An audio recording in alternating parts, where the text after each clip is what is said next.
I want to abolish capitalism. I do definitely believe the Marxist frame of world history is particularly relevant when you consider the global north and south and the divide between the means of... Oh, hi. Welcome to Gattsy on Goosebumps, the show in which I review every single Goosebumps book from R.L. Stein's original series. And joining me today is my co-host with the most ghost, Sunny. How are you? Good. I'm great. How you feeling? You excited to be here? Really good. And what are we discussing today, Sunny? We're discussing the Goosebumps book entitled "The Horror at Camp Jellyjam." What'd you make of the cover here, Sunny? It's a bit terrifying. It is. But this isn't like, as we'll describe when we get into the book, this isn't like the main scary thing. No, it's not. But it could be. It depends how you look at it. Oh, I like that analysis. The tagline here says, "Tennis, ping pong, monsters, anyone?" And did you want to read us through the blurb? Sure. It's not whether you win or lose, it's how you stay alive. Whoa, I wasn't expecting that. Keep going. Swimming, basketball, archery at King Jellyjam Sports Camp has it all. Too bad Wendy isn't a total sports freak like her brother, Elliot.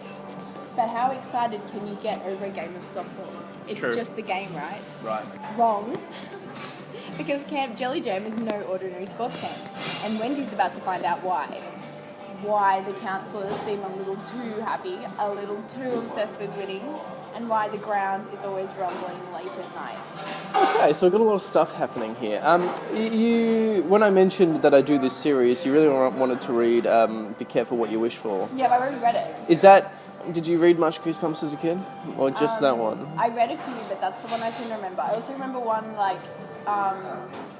was like a haunted, they were like walking around a haunted house, and there was bricks. Yeah, That's all I can remember. Yeah, the haunted bricks. Oh, yeah, no. I'll just wait for my coffee. Oh, thank you so much. You know, that'll be fine. Thank you so much. Do you want to talk us through the plot of this particular book? Sure. So it's pretty much about this family that are going on a camping trip, and then the kids decide halfway through that they want to ride in the back trailer, which is dangerous in itself. But anyway. But nothing can go wrong, right? Exactly. Well, just wait. So the parents allow it for some reason. They ride in the trailer detaches, and they end up rolling down into this random area, which ends up being Camp Jellyjam. It's weird that, out of all the places, the trailer just happens to stop right in front of this sports camp. Coincidence? Oh, wow. Hang on. Whoa. No. But they're quite happy to be at this sports camp, aren't they? It's it's more exciting than camping, isn't it? Well, yes. They weren't looking forward to the camping itself. But Elliot, the little brother, he's excited to be there because he's really competitive. But the protagonist, his name is Wendy. She's not really excited because she isn't really competitive at all, and that's obvious from the moment they get there. So the camp says, "Hey, listen, why don't you just stay at the camp for a while? We'll find your parents." Yeah, I don't really understand that because how are they going to find them? They didn't give me any information or anything. Yeah, exactly. And why would they just let kids stay without paying a fee or anything? Yeah. But hey, the kids go along with it, and they end up staying there for quite a few days. But some strange things start happening at the camp. Yes. They have. Do you remember what their slogan is? Only the best. Only the best, and they keep repeating it. And everyone's really obsessed with winning in these sports. And the counselor, one of the counselors, he tells Wendy after she doesn't win a race. Oh yeah, I like that bit. She's like, that was really when you started to get the gist of what was happening, because it was he runs up to the girl counselor runs up to Wendy and she's like, something's wrong, and then Wendy thinks it's her parents have died or something, and then it ends up just being she didn't try hard enough in the race. Yeah. And that's the thing that was wrong. And because she's not really a competitive person, everyone's super competitive. Every time they win a sports event, they get a was a little medal or something? Coin. A little gold, a king coin, that's what it is, a king coin. And if you get 6 of them, you get to walk in something called the Winner's Walk, which is a parade for people who won at camp. And so, of course, Elliot really wants to get these coins. Wendy doesn't really care. And something keeps happening with the ground, doesn't it? Yeah, so the ground like shakes about twice a day. And everyone's like, oh, don't worry about it. And Wendy's Yeah. like, well, sounds like we should probably worry about it. And they're like, don't worry about it, man. Yeah, it's a bit weird. It is a bit weird. And also, if I recall correctly, what happens to the people who win these 6 coins? So every time someone wins 6 coins, which you see when Wendy's best friend became Deidre. Is that how it's pronounced? Deidre. Yeah, no, that's right. I was like, Deidre? Yeah, Deidre makes So it she more sense. wins 6 king coins, and you kind of get the gist when she wins the coins, and then she disappears, and then it turns out that everyone who wins 6 king coins has disappeared. And the council's just like, yeah, they're gone. Yeah, Don't worry about it. And then she goes up to a counselor and she's like, "Where's Deidre?" And she's like, "She's gone." But it's like really scary. And she tries to call home at one point. Yeah. And then there's just a message just replaying itself on the phone instead of actually being able to call anyone. For fans of the Gattsy and Goosebumps series, or the Goosebumps series more likely, you may recall another camp-based book, Welcome to Camp Nightmare, in which a very similar thing happens. Kids start disappearing and also the phones don't work. So R.L. Stein repeating himself a bit there, but I don't know. I think like summer camp is really an American thing. It's not really like we don't really do summer camp in Australia, do we?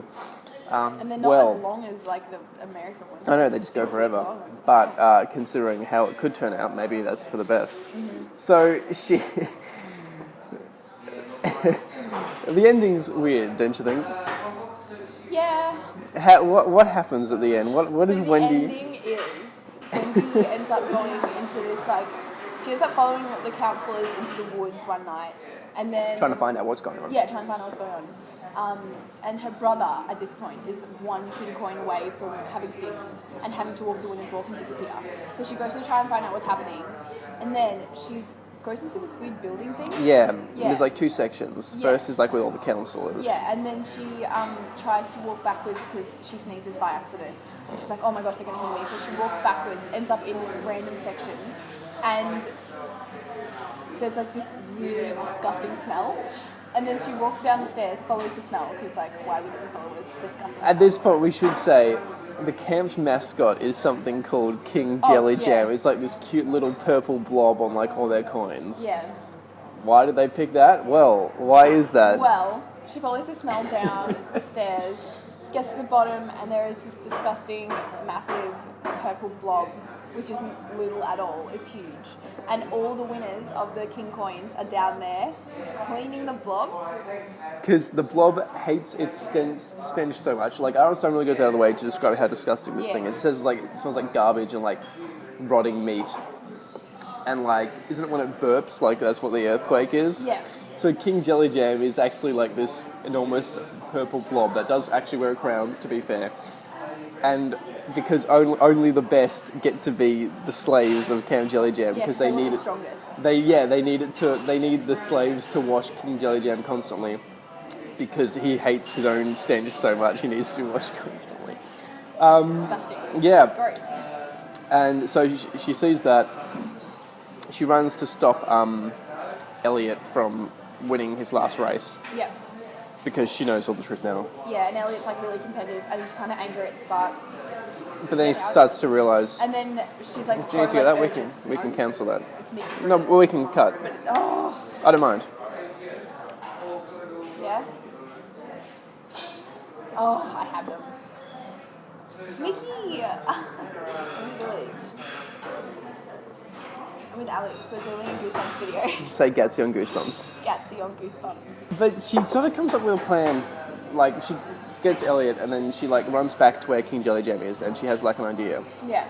It's a pretty shitty idea. I mean, it's not that like hard to work out. Yeah, it's pretty simple to work out. She pretty much gets them.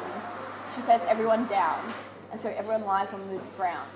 And because King Jellyjam, this big fat purple blob, is so fat, it can't pick up people. Yeah. And he's too clumsy to pick up anyone. I slid free as King Jellyjam groaned and fell forward. Kids rolled quickly out of the way. King Jellyjam toppled over head first. Yeah, he just fell over. He just dies. Yeah. And then that sort of like breaks the curse on all the councillors, doesn't it? Yeah, so the councillors are all cursed. You can find out when she goes and follows them. Yeah, But- cursed / brainwashed. But Anyway, they make it home. Are you talking about the twist ending? yeah, Well, it's not really a twist ending. Yeah, it's not Anyway, they make it home. They're fine, and actually, Buddy. oh wait, no. Sorry. I'm talking about the bit when they get out of after she like rescues everyone. They Yeah. walk back up, and then all the councillors are standing outside waiting for them because they're all still brainwashed, and then they're all just waiting for them, and they're like move up towards them as if like you can't leave. Yep. But then the police come over That's because right. they start to smell the smell of King Jellyjam, and then the police, as soon as the councillors see the police, their trance is broken. Yes. That was an important part of it. So the police were really, really quick.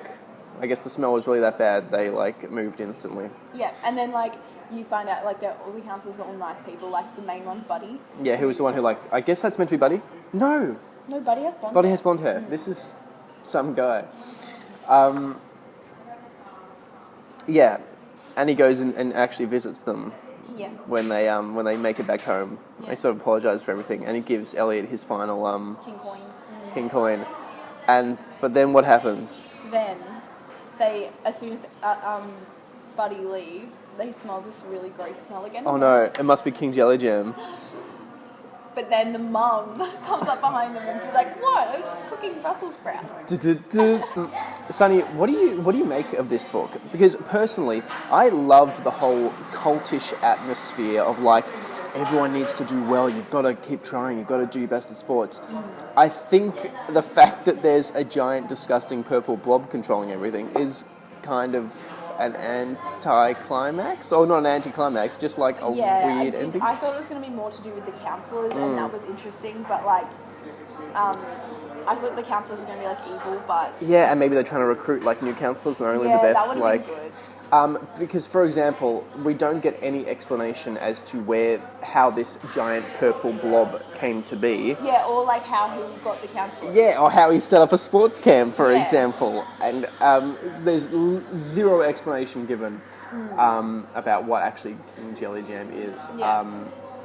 Which I think is sort of, I think it does lose points for that. I like Yeah. my stories to be consistent and concise, and I like everything to make sense. I don't like any loose ends. Yeah, there is a few loose ends. Oh. Yeah, having read one in Kyle, it was very easy to follow. Good plot, good protagonist, good Yeah. person to follow. I'm glad we followed her. And not, It's like, funny. the butler. It's funny. The Goosebumps books don't really seem to have morals because, for example, the girl who doesn't try very hard is actually like the one that's safe. Like she doesn't win any king coins, does No, she? she doesn't. And she's the hero. So I don't know. Maybe that says don't try too hard Yeah, in but life. like her personality is still way better than everyone else in the book because she's the smartest. Yeah, she is. Like And- she's not late. She just like she knows something weird is. I think she's the only one who like sees that something weird is happening. Yeah, and it is weird that like it is weird that she's immune to it, but everybody else, no one else seems to work that out. No one else seems to Yeah, and care. also how did the kids all get there? Like, did they all enroll in this? Yeah, Like, or did yeah, they, and all there at the same. Like, Don't the parents notice when they disappear I and become know. slaves of And King? like that one, the redhead kid who she sees. Tries to warn her. Like what's her name? Elisa? Oh, she's just like also a character who we haven't talked about yet, who like is important. 'Cause, Yeah, like, she keeps trying to She's warn the her. one who like sees, like who Wendy sees, and then starts to think that something's suspicious. Yeah. So Alicia sees her and she's like, run, like get away. But you think it's a good book? Yeah, it was good. Well, I read it all. Has this renewed your interest in the Goosebumps series? Yeah, it has. It has. There's some. I want to watch a TV show. I'm not sure. Yeah, they didn't Is make. it on Netflix? It is. Oh my God. It is. Is this episode on Netflix? No, it's not. What the hell? I know. I Why guess. did you give me one that wasn't on Netflix? I'm really sorry. I mean, there's. Yeah, I guess they couldn't make like a giant purple blob Oh, probably actually. in 1997 or whatever. But look, thank you for being part of the show, Sonny. Thanks. Should we handshake? We should. Please, that's all for this time. Please join me next time, which I discuss Goosebumps number 34. Revenge of the Lawn Gnomes. Thank you so much for watching. And Sonny, do you want to take us off with my trademark catchphrase? Which is that? Yeah, the catchphrase. Which one? Just the catchphrase I say at the end of every episode. I don't know what it is. Just say it. Should I just make something up? Yeah. Bye. Wow.